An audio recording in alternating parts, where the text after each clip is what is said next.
Kagyaring papabalo namon sa inyong pang good vibes sini nga long weekend.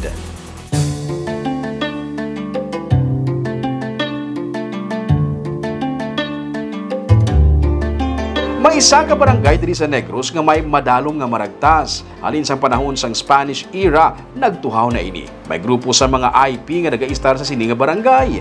1980s, ginatake sila sa mga armado. Ginsunog ang mga balay sa mga residente, kagang iban ginpamatay.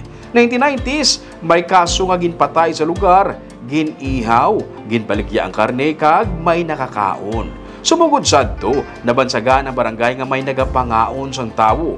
Pero sumugod sang nabutangan sang dalan ang lugar, amat-amat nga nagapopular ang ila nga sapa kag busay. Kagang tawag na gani diri sa ila, Little Baguio. Kay may oras nga naga-fog pasulod sa barangay. Ining aton nga lagawan sa tripping ni Ruming.